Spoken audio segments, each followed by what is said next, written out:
ओम शांति। आज 19/6/24 प्रातः मुरली ओम शांति बापदादा मधुबन। आज महावाक्य बाबा कहले मिठे बच्चे सबुठारु मूल बा प्रथम सेवा है बाबा स्मृति रे रहिबा एवं अन्य माननकु स्मरण कराई देबा। तुमे माने काहाको भी बाबांकर परिचय देई तांकर कल्याण करि परिबो। आजिर प्रश्न केउ गोटिए छोटिया अभ्यास मध्य बहुत बड़ अवज्ञा कराई देई थाए, सेथिरु मुक्त रहिबार उपाय कौन?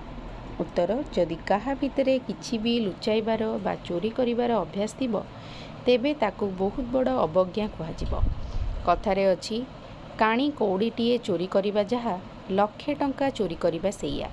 लोभर बसीभूत होई बा भोक लागिबा कारणरु हेउ बिना अनुमति रे लुचाई खाइदेबा बा चोरी करिनेबा यह बहुत खराब अभ्यास।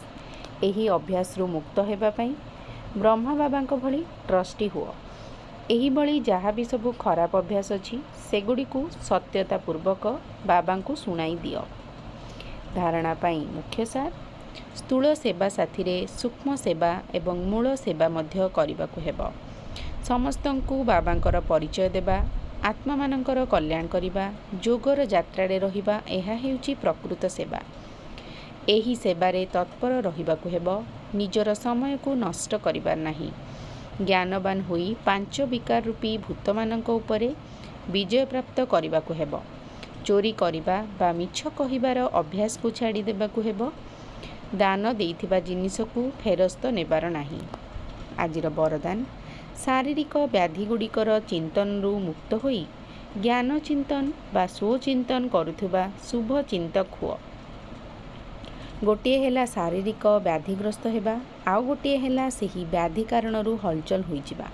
व्याधि आसीबा एहा तो पूर्व निर्धार्य अटे, किंतु निजर श्रेष्ठ स्थिति हलचल होइजिबा एहा बंधन युक्त हेबार लक्षण अटे। जेउ माने शारीरिक व्याधिर चिंतन रु मुक्त रही स्वचिंतन एवं ज्ञान चिंतन करिथांती सेई माने ही शुभ चिंतक अटंती। देह अर्थात प्रकृतिर चिंतन अधिक करिबा द्वारा ताहा चिंतार रूप धारण करिनिए। तेणु एही बंधन ठारू मुक्त हेबाकु ही कर्मातीत स्थिति कुहा जाए। आजिर स्लोगान स्नेहर शक्ति समस्या रूपी पहाड़ को पानी करिदिए। ओम शांति।